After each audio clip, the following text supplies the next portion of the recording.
네, 이슈 인터뷰 이어가겠습니다. 더불어민주당이 이재명 후보를 21대 대통령 대선 후보로 확정을 했습니다. 역대 대선 후보 득표율 가운데 가장 높았죠. 89.77%입니다. 수락 연설 첫 일성으로 통합을 강조했습니다.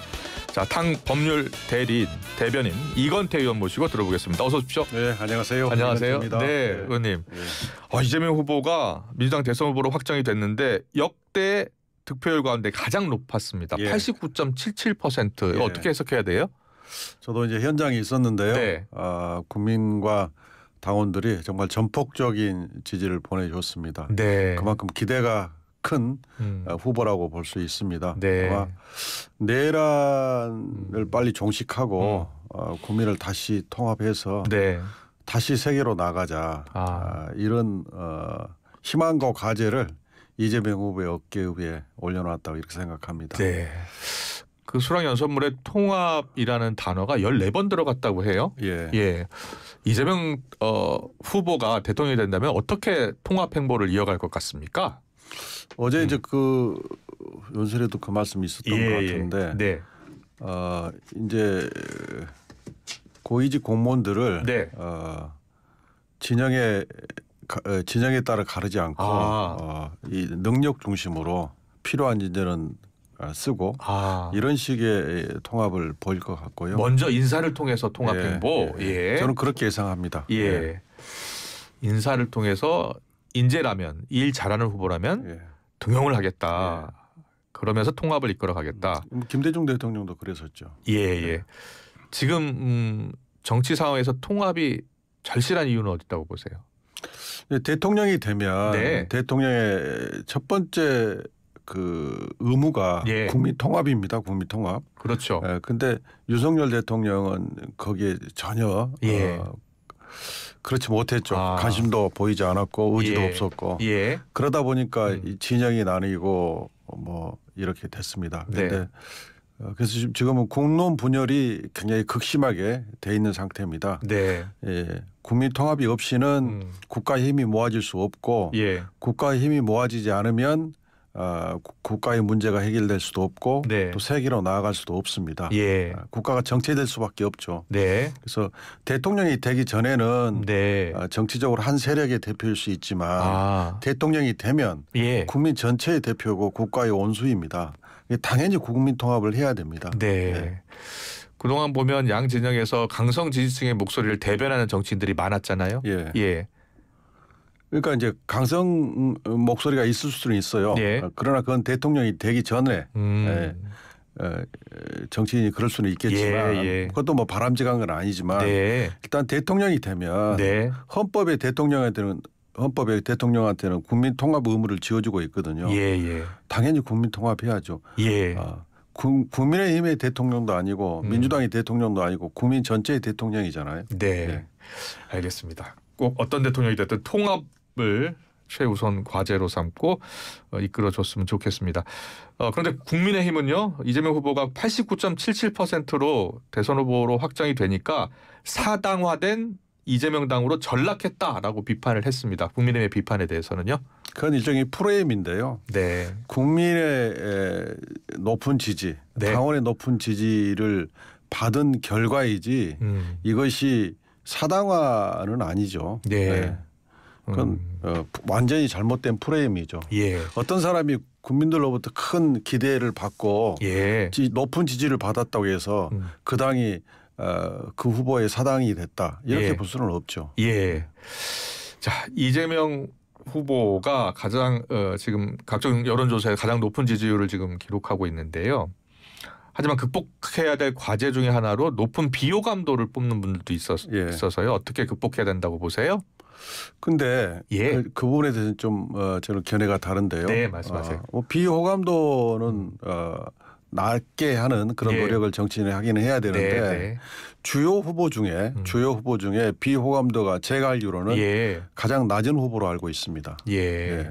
그리고 그 비호감도도 아시다시피 윤석열 정권 들어서 정치 검찰이 마구잡이로 이재명 대표를 기소해가지고 국민들은 그것만 보고 이재명 대표에 대해서 나쁜 인식을 가지고 있을 수도 있습니다. 예. 근데 그게 참 우리 정치 검찰로 인한 폐단인데 네. 어쨌든 지금 여론조사 결과를 보면 비호감도가 주요 정치인 중에 저는 제일 낮은 후보로 인식하고 있습니다. 예, 뭐 각종 여론조사마다 좀 다르게 나타나긴 하니까요. 예. 그런데 지금 이재명 후보의 대선 가도에 지금 선거법 상고심이 예. 주요 변수가 될 것이라는 이야기가 많잖아요. 예. 지금 심리 속도도 빠르고요. 어떻게 전망을 하고 계세요? 그러니까 지금 이제 민주당 후보가 어제 선출이 됐고요. 예. 국민의힘도 곧 후보를 선출하겠죠. 그렇습니다. 5월 11일에서 11일 이제 후보 등록이 시작됩니다. 네. 그러니까 지금부터는 예. 주권자인 국민이 그 행정부의 수반이자 국가 원수를 선택하는 시간에 들어갔습니다. 네. 그러면 법원은 여기에 관여해서는 사실은 안 됩니다. 예. 우리 대법원에서 저는 대법관들이 그 점을 충분히 인식하고 있으리라고 생각합니다. 예예. 이례적으로 지금 속도가 빠르고 예. 전원합의체 회부가 돼가지고 네. 그 부분을 좀 우려하는 부분이 있습니다. 예. 그렇긴 하지만 네. 저는 만약에 예. 대선 전에 대법원이 선고를 한다면 그것은 물리적 시간상 그다음에 2심 판결이 완성도가 굉장히 높은 그래서 파기가 되기 어려운 판결인 걸 감안하면 그것은 거의 100% 상고 기각 무죄 확정 판결일 것이다. 예. 그렇게 예상을 합니다. 그렇군요. 상고 기각 무죄 확정 판결이 나올 가능성이 높다. 네. 이렇게 대선 전에 선고가 된다면. 대선 전에 선고가 된다면은요. 예. 알겠습니다. 그럼 대선 후로 가서요. 대통령 불소추 특권 관련해서 헌법 84조가 논란이 될 수 있잖아요. 예. 그러니까 대통령이 되면 재판을 중단해야 되는지 여부에 대해서는 어떤 생각이세요? 그러니까 그 헌법 84조에 이제 형사 불소추 특권이 규정이 돼 있는데요. 미국 같은 사례를 보면 미국은 이런 규정이 없어요. 그런데 미국 연방 법무부에서 유권 해석을 73년도, 2000년도, 2008년도 3번 유권 해석을 해가지고 현직 대통령은 기소 대상이나 형사 절차 대상이 아니라고 유권 해석을 했습니다.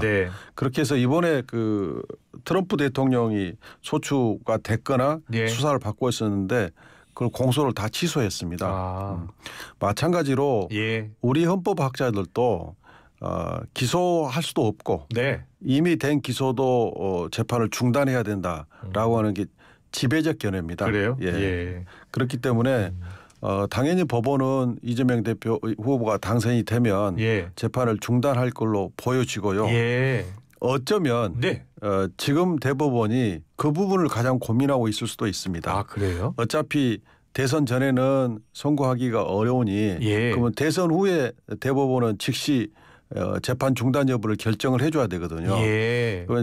전원합의체에서 헌법 84조 해석상 재판 중단이나 공소 기각이 맞다. 미국처럼 하면 공소 기각해야 되잖아요. 그래요. 그렇게 맞다라고 결정을 신속하게 해주려면 지금 법리 검토가 돼야 됩니다. 아, 그래요? 그렇잖아요. 그러니까 지금 그 문제를 어쩌면 우리는 알 수는 없지만 대법관들이 그 문제를 지금 검토할 수도 있어요. 아, 그래요? 그래서 선거 직후에 대법원이 재판 중단이나 공소기각 결정을 해버리면 그건 전원합의체의 결정이기 때문에 지금 하급심에서 하고 있는 재판도 거기에 당연히 따라갈 수밖에 없습니다. 그렇군요. 저는 그럴 수도 있다고 생각합니다.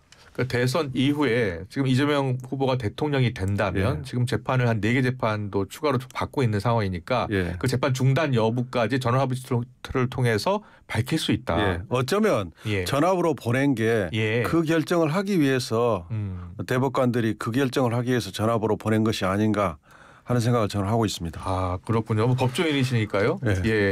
관련해서 다른 법조인들도 그런 같은 생각을 하는 분들이 좀 있습니까? 있습니다. 저도 의견을 물어봤는데 제 의견에 동의한 분들이 많습니다. 그래요? 그러면은 재판 중단이 결론이 나올 가능성이 높다. 또는 뭐 더 나아가서 미국처럼 공소를 기각하는 공소 기각하고 그 대통령 퇴임 후에 검찰에 다시 기소하려면 기소해라. 이렇게 다시 기소하는 방안도 그렇게 결정할 수도 있죠. 알겠습니다. 자, 이재명 후보 대법원이 파기환송을 결정할 경우 대선 이후에도 재판을 받을 것이냐라는 기자들의 질문에 내일 교통사고가 날지 모른다는 얘기와 같다. 아니 오지 않은 예. 미래 일을 가지고 네. 대답하는 건 부적절하다는 취지로 보여지는데요. 예. 거기에 대해서는 방금 제가 충분히 말씀드렸습니다. 네. 예. 알겠습니다. 예. 자, 지금 뭐 법조인이 나오셨으니까 지금 검찰이요 윤 전 대통령 부인 김건희 여사 향해서 가고 있습니다. 무혐의 처분했었던 도이치모터스 주가 조작 사건을 다시 들여다보기로 했습니다. 이 상황을 어떻게 보고 계십니까? 그러니까 고등에 이제 항고를 하면 네.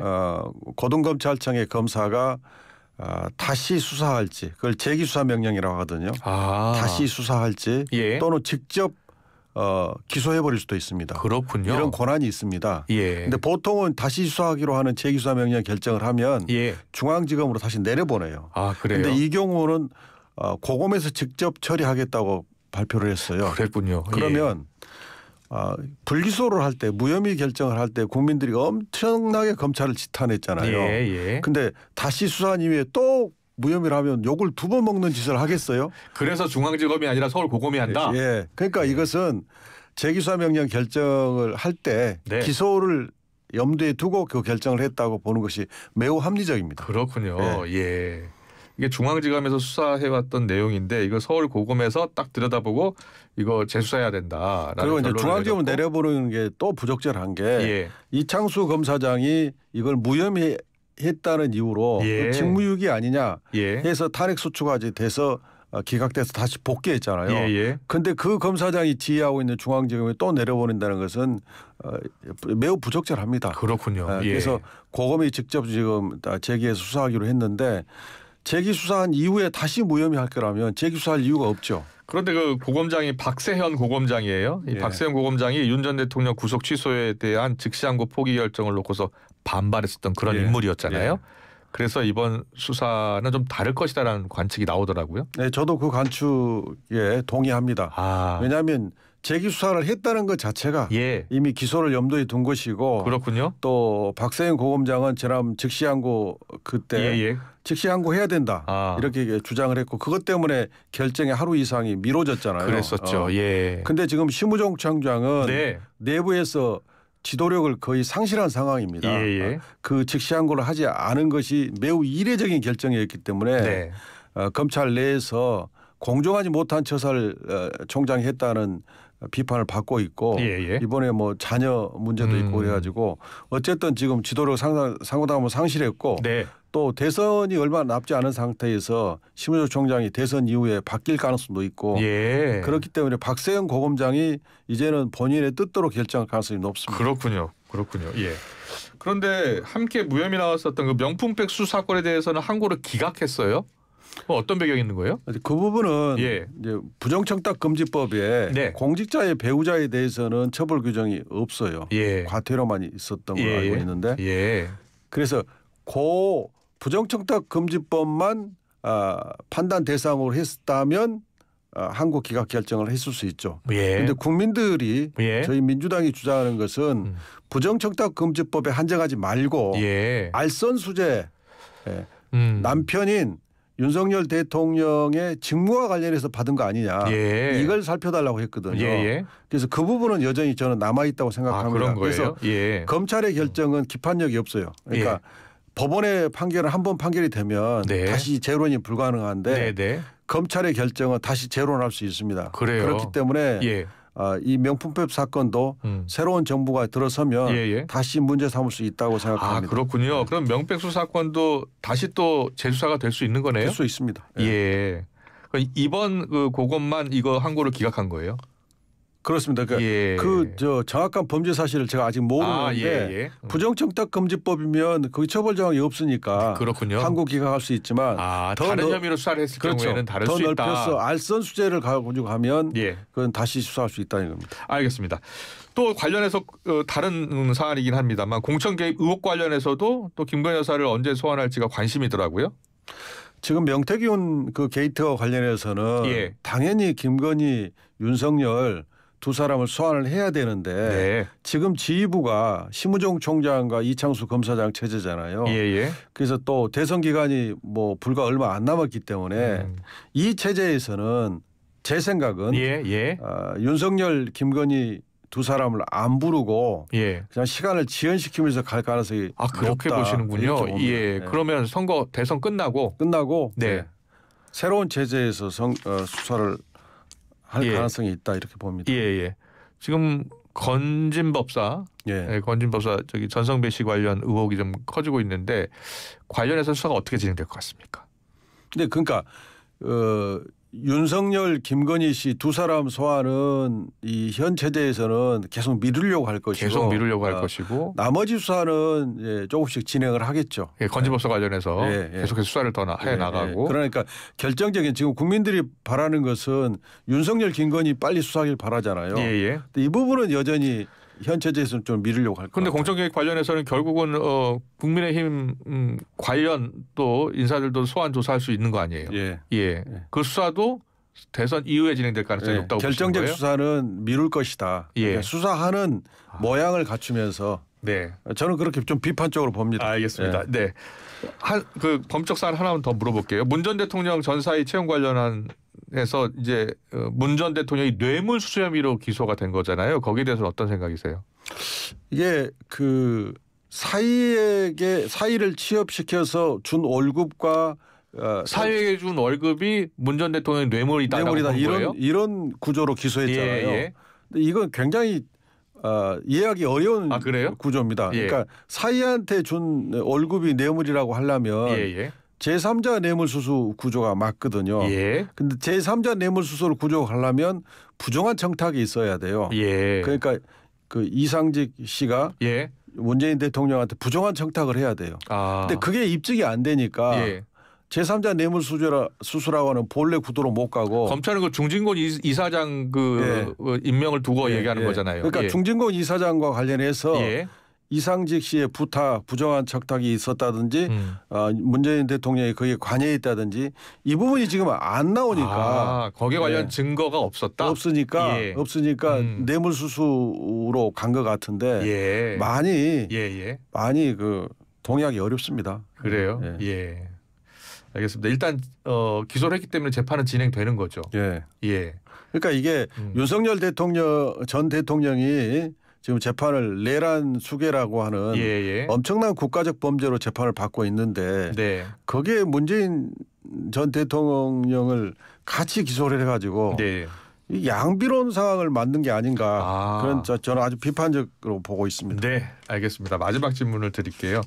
이건 이제 대선 사안인데 국민의힘에서는 지금 빅텐트 이야기 나오잖아요. 국민의힘 후보가 선출이 되면 한덕수 대행을 비롯해서 뭐 이준석 후보하고도 연대 가능성 이야기하는데 이렇게 빅텐트가 첫 번째 빅텐트 후보가 나올 가능성이 있다고 보세요? 뭐 나올 가능성이 있겠죠. 근데 저는 거기에 별 관심이 없어서. 별 관심이 없어요. 아니 이재명 후보가 이제 대선 후보가 됐고 그리고 이제 상대 후보가 누구냐에 따라서 또 결과가 달라질 수 있는 거니까요. 어떤 후보가 나와도 빅텐트 후보가 나와도 결과는 달라지지 않을 것이다 이렇게 보시는 거예요? 그렇게 봅니다. 왜냐하면 늘 대선은 시대 정신에 집중해야 됩니다. 지금 시대 정신은 내란을 윤석열 전 대통령과 국민의힘이 일으켰고 그걸 옹호했고 이런 구도잖아요. 거기에 대해서 국민은 반드시 책임을 물으실 겁니다. 이 그 근본적인 이 판은 어떤 정치 공작이라고 하죠. 어떤 정치 공학으로도 극복할 수 없습니다. 국민들이 그걸 허용하지 않을 겁니다. 알겠습니다. 이슈 인터뷰 민주당 이건태 의원과 함께했습니다. 잘 들었습니다. 고맙습니다. 감사합니다. 수고하셨습니다.